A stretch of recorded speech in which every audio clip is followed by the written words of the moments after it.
second installment of my little ASMR chess experiment. Before we dive headfirst into pure tingly chess goodness, I have to take a moment to express my sincerest gratitude. I was aware that the ASMR community was appreciative, but I must say that I'm still completely overwhelmed by the positive feedback I have gotten so far. You guys rock!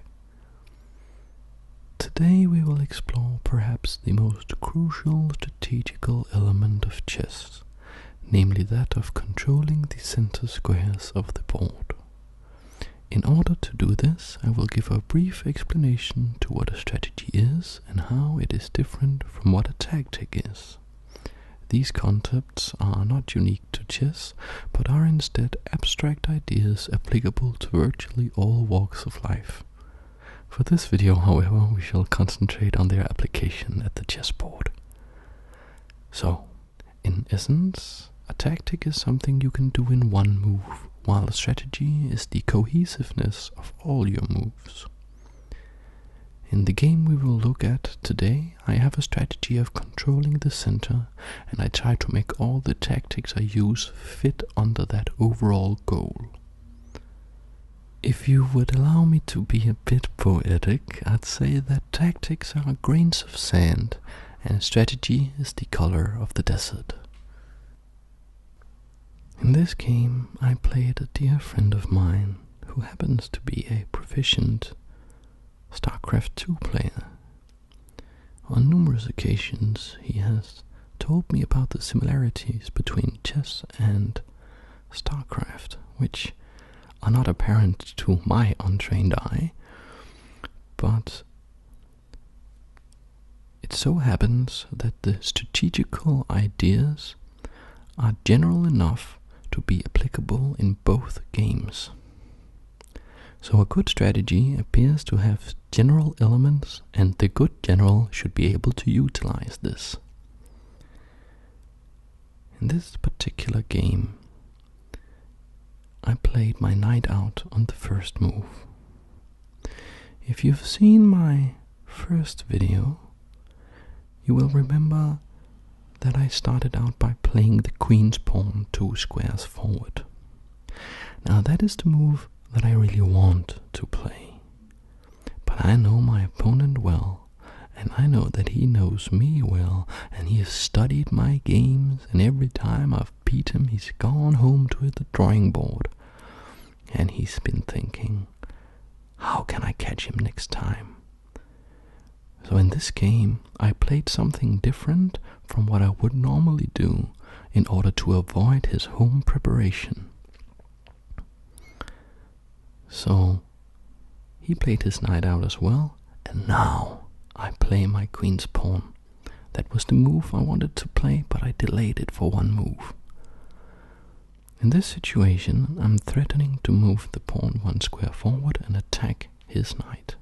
He doesn't want that, of course, so he will put, like me, a pawn in the center of the board.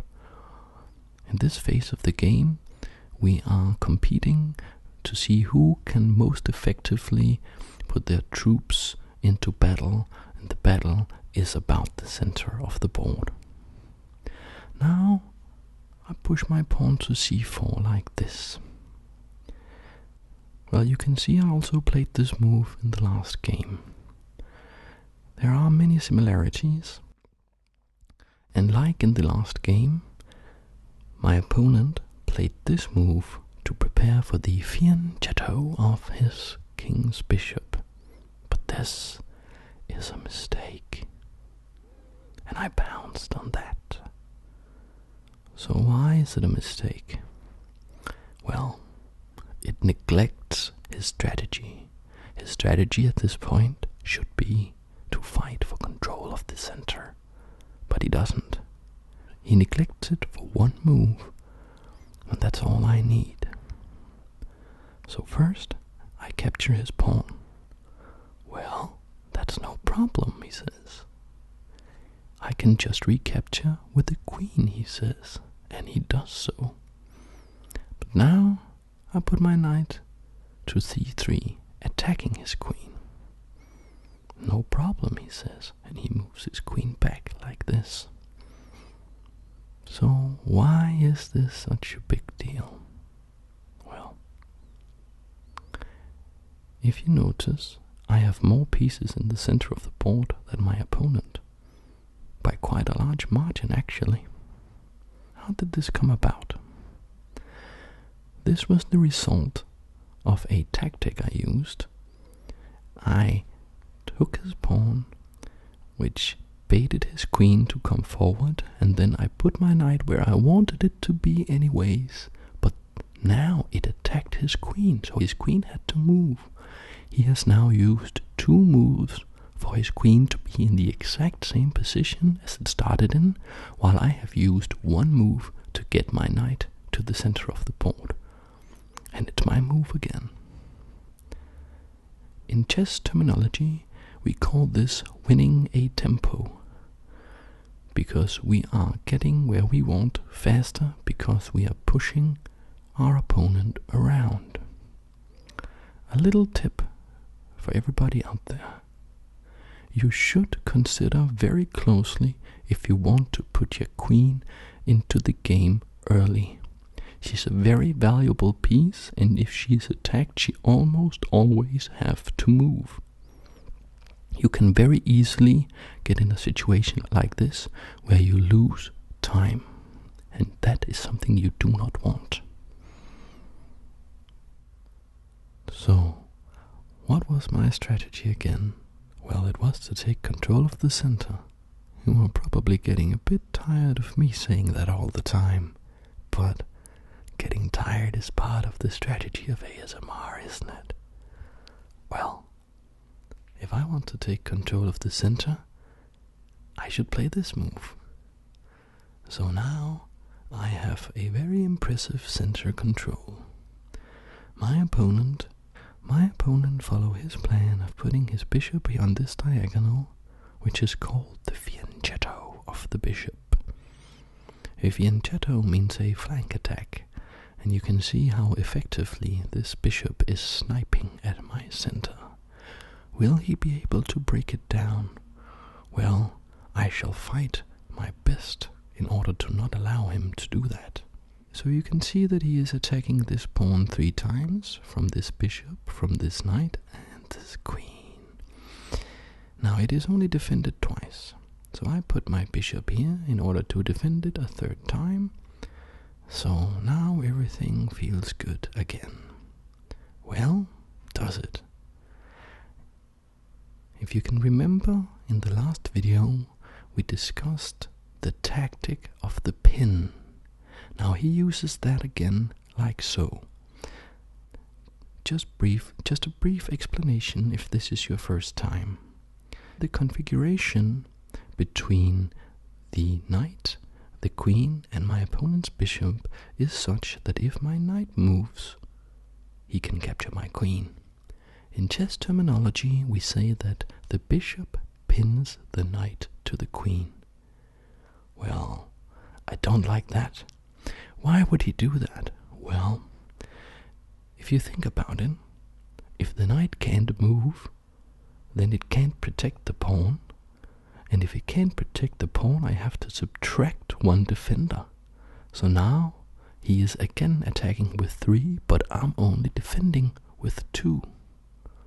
So what do I do? Well, I moved it forward. I moved it out of the attack. Now it attacks his knight. His knight comes here. It looks a bit dangerous, because he's attacking here. The first thing that I do is that I put my bishop here. Now I have the option of recapturing with the bishop if he should take my knight. And he does take my knight. And in this position, I had a long think. I did a lot of calculation. I thought a lot about strategy. Because I have 2 moves. I have many legal moves, but only 2 that are really sensible. I could recapture with the bishop, or I could recapture with the pawn. Now, which is best? Intuitively, I would like to recapture with the bishop. This is due to many rules of thumb of chess. One rule of thumb is you do not want doubled pawns. If I capture with the pawn, I have two pawns that are inhibiting the movement of each other, which is not so good. Also, I would like one day perhaps to castle my king over to the king side like my opponent also can do. And like you saw he did in the last game. If I capture like this, there is a gaping hole into my castle. I don't want that, do I? But after thinking about these things, I started thinking about something else. I was thinking about what my strategy was. So I want to take control of the center, and I have succeeded to some significant degree. Perhaps if I recapture with the pawn, I bring another soldier into the center. And even more, I can push it one square forward to attack his knight. Now I will have a great many soldiers in the center, and I will be able to push him away. So I went for that. I captured like this. He put his knight into play, and I pushed my pawn like this. So now his knight has to move. He goes over here. Alright.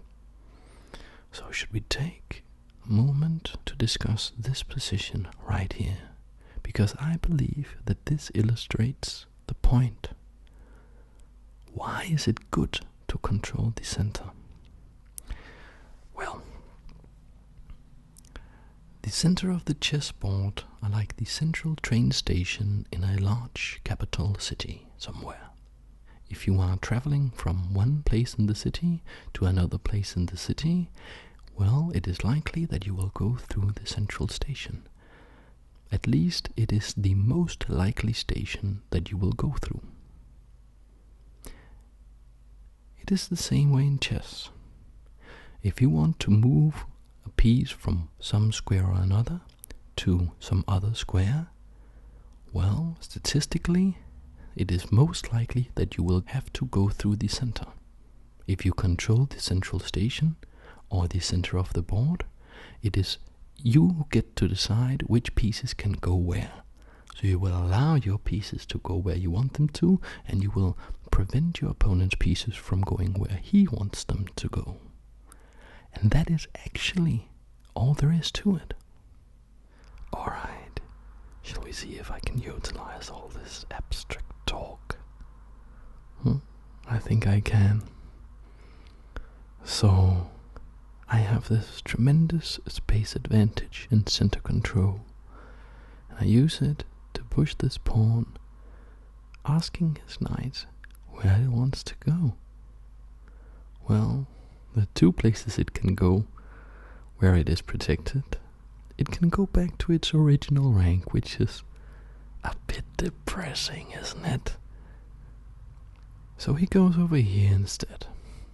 Well, of course, that allows me to capture it with the bishop. It was protected by the pawn, so he recaptures, and now my queen comes in like this. So, one thing is that I have won a pawn, which is quite good. But that's not really what I'm doing here. The pawn is not so important. The important thing is that when he castles, like he does, there is a hole into his king. And I jump all over that. I put my rook here. So now I'm attacking his bishop, and my queen is dangerously close. And if you notice, my pawns in the center prevent him from using his rook, his queen, and his knight to help protect the king. He can't get there because I'm controlling the central station. Well, he tries to open up like this. I analyzed the game after I played it. With him, actually. Because even though we are competitors, we are also on a quest for knowledge, and our primary goal is to understand chess deeper every time we play. So we found that in this position I played a suboptimal move. I could have played the queen to this square right here, and from this square right here it is backed up by the rook in such a way that almost no defense is possible.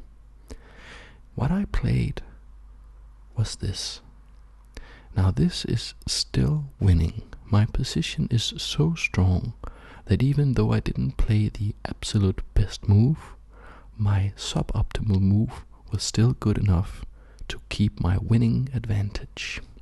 What can he do now?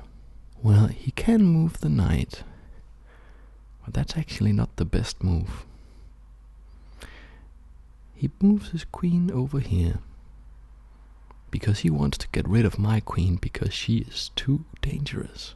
She is so dangerous that he's willing to sacrifice his knight just in order to get her off the board.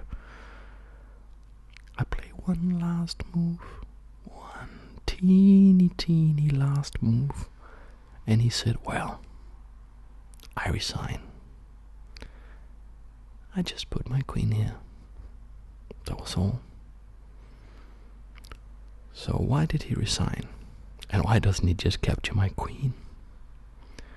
Well, if you remember the tactic of the pin, he used it on me, now I'm using it on him. He can't capture my queen because his bishop is pinned to his king by my rook. So this is an example of how a tactic flows into a strategy and helps me reach my goal. In this position I am threatening checkmate in one move. If I capture his bishop like this, it will be checkmate. He can of course protect this by putting his rook right here. But as the more perceptive of you may have noticed, that square is under attack by this pawn. Yes, so I would just take that rook off the board when he would be in the same mess as he was before. And that is why he said, well, thank you for the game, I resign here.